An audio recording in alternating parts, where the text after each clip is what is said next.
احمد مجتبی جناب محمد مصطفیٰ صلی اللہ علیہ وعلی آلہ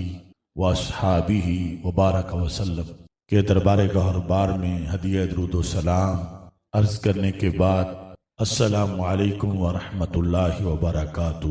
رب ذوالجلال کے فضل اور توفیق سے امام اہل سنت حافظ الحدیث سیدنا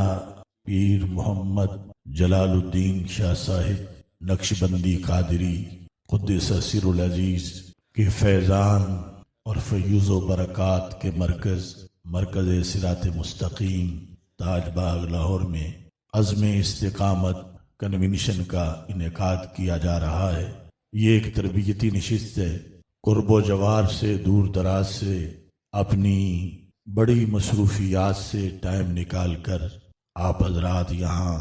رونق افروز ہوئے ہیں، اور ابھی تک مسلسل حضرات آ رہے ہیں۔ کئی ابھی رستے میں ہوں گے، چونکہ سردیوں کا دن بہت چھوٹا ہوتا ہے، اور پھر یہ بھی فکر دامنگیر ہے کہ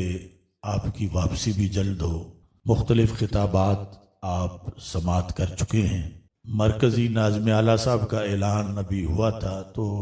مرکزی شخصیات کے آخر میں خطاب ہوتے ہیں، تو وہ بعد میں کریں گے۔ تو میں مختصر وقت میں عزم استقامت کنونشن کا اعلامیہ آپ کے سامنے پیش کر رہا ہوں۔ نمبر 1، ہم سب کے لیے یہ بات نہایت ضروری ہے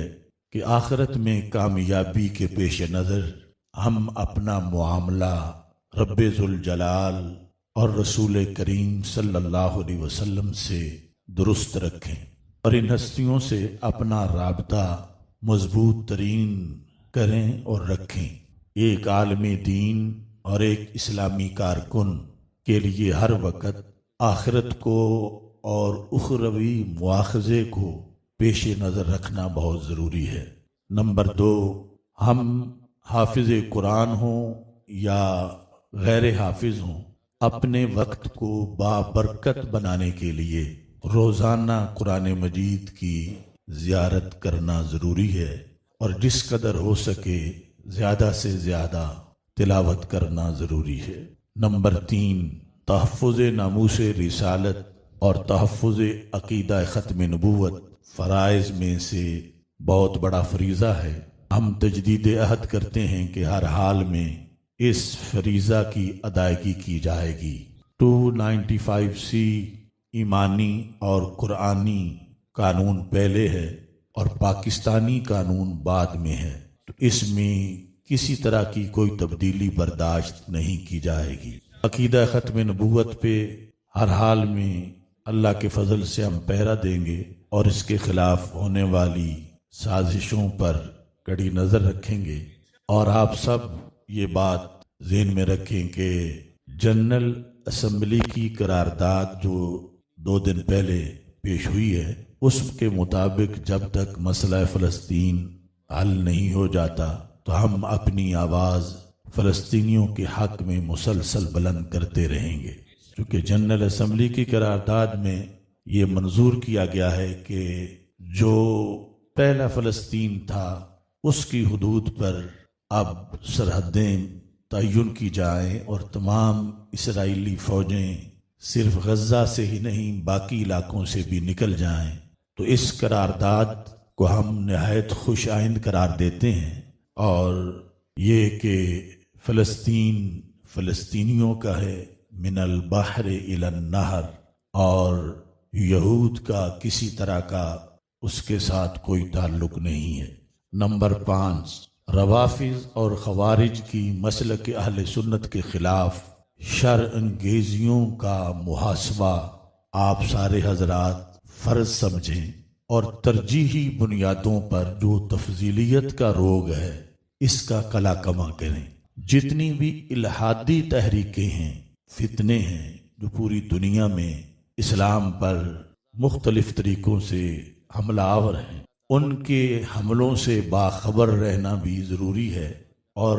ان حملوں کے تدارک کے لیے اور ان سے امت کے بچاؤ کے لیے اپنی تمام علمی صلاحیتیں بروئے کار لانا بھی ضروری ہے۔ لہذا اس کو بھی آپ پیش نظر رکھیں۔ جلالیہ علماء کونسل ہو یا تحریک صراط مستقیم، تحریک لبیک یا رسول اللہ صلی اللہ علیہ وسلم، تحریک لبیک اسلام، خصوصی طور پر جو ہمارے مبلغین اور فضلاء ہیں، بچوں، جوانوں، بوڑھوں کے لیے مختلف مواقع پر ریفریشر کورسز کا اہتمام کریں، بالخصوص رمضان المبارک میں اور ربیع الاول شریف میں دن کورسز کا ضرور انعقاد کیا جائے۔ سوشل میڈیا پر مختلف مواقع پر شرپسند عناصر جب ہمارے خلاف طوفانیں بدتمیزی برپا کرتے ہیں تو ایسی صورتحال میں اگرچہ ہمارے کارکنان کو، معتقدین، محبین کو بہت غصہ آتا ہے اور بڑے مضطرب ہوتے ہیں، لیکن پھر بھی یہ سب اچھی طرح سن لیں اور آپ کے ذریعے باقی کارکنان بھی، کہ اپنی طرف سے کسی بات کا بھی آپ کوئی جواب نہ دیں اور اس سلسلہ میں مرکز کے ساتھ رابطہ کریں، اور جو مرکز کی طرف سے جواب دیا جائے اس جواب کو آگے پھیلایا جائے، اور خواہ مخواہ کسی کا کہا ہوا جملہ یا کسی کی بنائی ہوئی کوئی ایڈٹ کی ہوئی تصویر یا کوئی بھی ہتک امیز حربہ اس کو پھیلانے کا خود باعث نہ بنے کہ اس کو لکھ کے اوپر تھوڑا سا لکھ دے کہ یہ بھی سنیں یہ کیا کہہ رہا ہے، تو اس سے مخالفین کا آدھے سے زیادہ کام تو خود ہو جائے گا۔ ایسی چیزوں سے آپ مکمل دور رہیں، اور ایسے مواقع پر جو مرکز کی پالیسی ہو، اور اس میں اصل پالیسی جو ہے وہ صبر اور برداشت ہے، کہ حضرت موسیٰ علیہ السلام نے جب اللہ تعالیٰ سے یہ درخواست کی تھی، اللہ تعالیٰ نے فرمایا تھا میرے کلیم جو چاہو مانگو۔ امام جعفر صادق رضی اللہ تعالیٰ عنہ یہ روایت کرتے ہیں کہ حضرت موسیٰ علیہ السلام نے کہا رب جب آپ نے یہ آفر دی کہ جو چاہو مانگو، تو میں یہ مانگتا ہوں کہ میرے خلاف کوئی نہ بولے، تو میرے لیے یہ بندوبست کر۔ اب اللہ کی قدرت سے کیا بعید ہے، لیکن رب ذوالجلال نے جواب میں فرمایا کہ میرے کلیم یہ انتظام تو میں نے اپنے لیے بھی نہیں کیا کہ میرے خلاف کوئی نہ بولے، حالانکہ میں نے ہی پیدا کیا، اور جب بولتے ہیں تو میری دی ہوئی زندگی سے ہی بولتے ہیں۔ تو اس واسطے یعنی بنیادی پالیسی تو صبر اور برداشت ہے، باقی بعض کسی مسئلے کا جواب دینا جو ضروری ہو تو اس میں پھر آپ پوچھ کے یا جو جواب دیا گیا ہو اس کو آگے پھیلانے میں کردار ادا کریں۔ نمبر 9، انشاءاللہ تعالی مرکز صراط مستقیم تاج باغ لاہور اور جامعہ جلالیہ رضویہ مظہر الاسلام داروغہ والا لاہور کا سالانہ ختم بخاری شریف اور جلسہ دستار فضیلت اگلے سال لیکن 10 جنوری 2026 کو ایوان اقبال لاہور کے اندر منعقد ہوگا، ہفتہ کی شام کو، اور اس موقع پر ہی عظیم الشان روح تصوف کانفرنس منعقد کی جائے گی۔ تصوف ایک بہت ہی اہم موضوع ہے اور اس پر بھی جانبین سے حملہ ہو رہا ہے، اور صراط مستقیم والوں کے لیے ضروری ہے کہ ان جانبین کے حملوں کا جواب دیں اور تصوف کو بچائیں۔ اس بڑے مقصد کے لیے اس موضوع پر یہ مرکزی پروگرام انشاءاللہ منعقد ہوگا۔ نمبر 10، مرکز انوار و تجلیات بکھی شریف میں بندہ ناچیز کے والدین مرحومین اور اخوین مرحومین کے سالانہ ختم شریف کے موقع پر انشاءاللہ 8 فروری کو بروز اتوار بکھی شریف میں فضائل سیدنا صدیق اکبر رضی اللہ تعالی عنہ کانفرنس کا بڑی آب و تاب کے ساتھ انعقاد کیا جائے گا۔ نمبر 11، تمام فضلاء مرکز سے اپنا رابطہ مضبوط رکھیں اور اپنی مصروفیات سے مرکز کو آگاہ رکھیں، اور دنیا داری کے پیچھے پڑے بغیر خدمت اسلام پر اور پڑھنے پڑھانے پر پوری توجہ دے۔ جو تنظیمی عہدیداران ہیں وہ ماضی میں پائی جانے والی سستیوں کو الوداع کہہ دیں اور اٹھ کے اب بزم جہاں کا اور ہی انداز ہے، مشرق و مغرب میں تیرے دور کا آغاز ہے۔ تو بھرپور طریقے سے اپنے تنظیمی نیٹ ورک کو مضبوط کریں، اور کرنے والے جو کام ہیں ان میں سے بنیادی کام ماہنامہ فکر مستقیم کو ہر طرف پھیلانا اور اس کے دائرہ کو وسیع کرنا ہے۔ اکثر پوچھتے ہیں کہ ہمیں کرنے کو کوئی کام دو، تو جب دیتے ہیں تو وہ شاید وہ کرنے کے لائق نہیں سمجھتے، تو یہ ہم جگر پگھلا کے لکھتے ہیں اور پھر اتنی مہنگائی میں بڑی مشکل سے چھپتا ہے۔ تو اصل مقصد تو تب پورا ہو کہ لوگوں تک پہنچے، جہاں جہاں بیماری ہے وہاں دوائی بھی پہنچے اور لوگ آگے پھر استعمال کریں اور اللہ کرے تو شفا مل جائے۔ تو اس واسطے اس پر خصوصی طور پر توجہ دیں۔ آخری اور 12واں نمبر یہ ہے کہ اس وقت خلیفۃ الرسول صلی اللہ علیہ وسلم بلا فصل امیر المومنین سیدنا صدیق اکبر رضی اللہ تعالی عنہ آپ کے وصال مقدس کا مہینہ گزر رہا ہے، اور اغیار کی طرف سے ایک پلاننگ کے تحت آپ پر تان و تشنیع کا بازار گرم ہے، اور چند سالوں سے انہوں نے ایام فاطمیہ رضی اللہ تعالی عنہ کے نام سے ایسی تقاریب شروع کی ہیں جس میں سوائے شیخین کریمین پر تبرے کے اور کچھ نہیں ہوتا۔ دروازہ جلانا اور اس طرح کی گھڑی ہوئی چیزیں اور فدق کے لحاظ سے تو خصوصی طور پر ہماری ذمہ داری ہے کہ ہم جو ان کی جعلی گھڑی ہوئی تاریخ ہے اس کے مقابلے میں حقیقی اور حقائق کے مطابق جو تصویر ہے اس کو لوگوں کے سامنے رکھیں، اور فضائل صدیق اکبر رضی اللہ تعالی عنہ کا موضوع گلی گلی محلے محلے بیان کریں۔ جو رفض کی سیڑھیاں ہیں کہ جن پر کسی ایک پر بندہ چڑھ جائے تو پھر وہ رفض کے ٹریک پہ چل پڑتا ہے، ان میں سے ایک جو ہے وہ تفضیلی فتنہ ہے۔ پہلے تفضیلی جو بنتا ہے حضرت سیدنا صدیق اکبر رضی اللہ تعالی عنہ کی تفضیل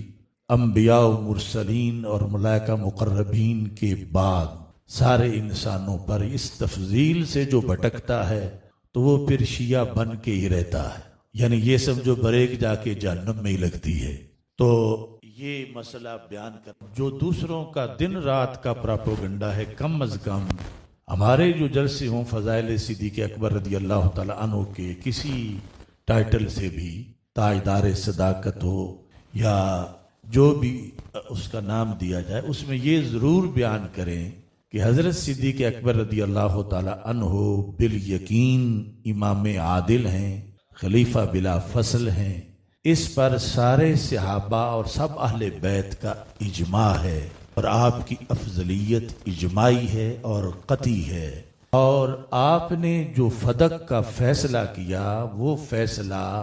اللہ اور اللہ کے رسول صلی اللہ علیہ وسلم کے حکم کے مطابق کیا اور قرآن و سنت کے مطابق کیا۔ یعنی یہ بات جو ہمارے اکابر ہمیشہ لکھتے آئے، آج اس کو بھی جب بیان نہیں کیا جاتا اور دوسری طرف سے مسلسل ظلم اور ستم کی داستانیں گھڑی جاتی ہیں تو پھر بہت سے ذہن جو ہے وہ پراگندہ ہو جاتے ہیں۔ اس واسطے یہ جملہ ضرور بتائیں کہ فدق کے بارے میں جو فیصلہ حضرت صدیق اکبر رضی اللہ تعالی عنہ کا تھا وہ سارے صحابہ کا اور سب اہل بیت کا تصدیق شدہ فیصلہ تھا، اور وہی قرآن کا بھی فیصلہ ہے اور وہی سنت کا بھی فیصلہ ہے۔ انہوں نے اللہ تعالیٰ اور اللہ کے رسول صلی اللہ علیہ وسلم کے حکم کے مطابق فیصلہ فرمایا۔ بس اس بات پر بات ختم کر رہا ہوں کہ ہمارے معاشرے میں جو مثلاً جو پاگل ہوتا ہے وہ یہ نہیں مانتا کہ میں پاگل ہوں، وہ لوگوں کو کہتا ہے یہ پاگل ہیں کہ مجھے پاگل کہتے ہیں۔ تو جنہیں بیماری لگی ہوئی ہے وہ نہیں مانتے کہ انہیں بیماری لگی ہوئی ہے، وہ پھر اپنے دعوے کے لیے کئی دلیلیں بناتے ہیں۔ مثلاً وہ کہتے ہیں کہ تم ہمیں رافضی کہتے ہو، ہم تو سالانہ سیدنا صدیق اکبر رضی اللہ تعالیٰ عنہ کا دن مناتے ہیں، ہم تو سالانہ سیدنا فاروق اعظم رضی اللہ تعالیٰ عنہ کا دن مناتے ہیں، ہم تو سالانہ حضرت عثمان غنی رضی اللہ تعالیٰ عنہ کا دن مناتے ہیں۔ وہ اپنے بارے میں لکھتا بھی ہے، اس کو وہ بڑی کوشش کر چکا کہ لوگ مجھے سنی کہیں، مگر اسے مان نہیں رہے۔ وہ کہتا ہے میں اچھا رافضی ہوں کہ میں صدیق اکبر کی شان بھی بیان کرتا ہوں، پھر بھی مجھے رافضی تم کہتے ہو، کیا وجہ ہے؟ تو فضائل صدیق اکبر رضی اللہ تعالیٰ عنہ بیان کرنا یہ کہ ہم تو ان کا بھی جلسہ کرتے ہیں، ہم تو ان کا بھی جلسہ کرتے ہیں، تو اس سے بندہ سنی نہیں بنتا۔ یہ ایک واردات ہے، اللہ ماشاء اللہ جو مخلص ہیں ان کی عمل صالح ہے، لیکن دوسرے لوگوں کی واردات ہے کہ جب کہا جائے گا کہ یہ رافضی ہے تو ہم بتائیں گے یہ اشتہار دیکھو، یہ تو ہم نے شان صدیق اکبر کا، ہم خود جلسہ کرتے ہیں، تم ہمیں رافضی کہتے ہو۔ تو امام طحاوی نے ایسے لوگوں کی بہت پہلے رگ پکڑ لی تھی۔ انہوں نے کہا تھا کہ صحابہ کے بارے میں سچا اسے مانو جو محبت صحابہ کے ساتھ یہ کام بھی کرے کہ نبغض من یبغضہم، صرف نحبہم کافی نہیں ہے کہ ہم صحابہ سے محبت کرتے ہیں، اس کو چیک کرنے کا تھرمامیٹر یہ ہے نبغض من یبغضہم، کہ جو صحابہ سے بغض رکھے ہم بھی اس سے بغض رکھتے ہیں۔ اب 50% ایسے لوگ ہیں جو صرف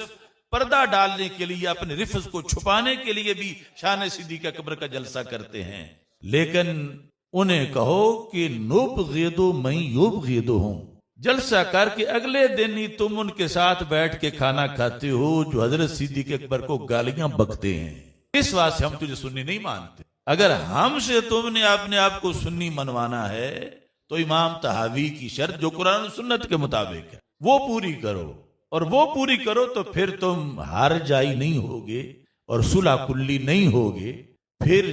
اہل سنت میں ہی رہو گے، کیونکہ جو بھی آل سے بغض رکھتا ہے ہم اس سے بغض رکھتے ہیں، اور جو بھی اصحاب سے بغض رکھتا ہے ہم اس سے بغض رکھتے ہیں۔ تو جب ان سے ہم بغض رکھیں گے تو وہ ہمیں کیسے پھر دعوت دیں گے اپنے پاس، اور ہمارے پاس وہ کیسے دھکے سے آ جائیں گے جب انہیں پتا ہے کہ یہ ہم سے بغض رکھتے ہیں۔ اس واسطے یعنی یہ معیار واضح کرنا ضروری ہے کہ کچھ لوگ اس پردے کے نیچے بھی بالآخر چھپ جاتے ہیں، جس طرح قادیانی ختم نبوت کے لیبل کے نیچے بھی چھپنے کی کوشش کرتے ہیں، یعنی یہ سمجھ کے کہ مرزا قادیانی کے بعد پھر نبوت کا دروازہ بند ہے۔ اتنی گہری واردات ہیں۔ تو یہاں صرف اپنا رفض چھپانے کے لیے بھی، باقی لوگ تو ہے نا واقعی محبت ظاہر کرنے کے لیے، اخلاص کے لیے، اسلام کے لیے، لیکن بہت سا طبقہ رفض چھپانے کے لیے بھی خلفائے ثلاثہ کے دن مناتا ہے۔ وہ صرف اس لیے کہ جب انہیں رافضی کہا جائے تو وہ کہیں یہ ہمارے خلاف غلط پراپوگنڈا ہے، ہم رافضی ہوتے تو ہم کیوں ان کا نام لیتے، ہم تو جلسے کرتے۔ تو امام طحاوی کہتے ہیں عقیدہ طحاویہ میں نبغض من یبغضہم، کہ ہم صحابہ سے محبت کرتے ہیں اور جو ان سے بغض رکھے ہم ان سے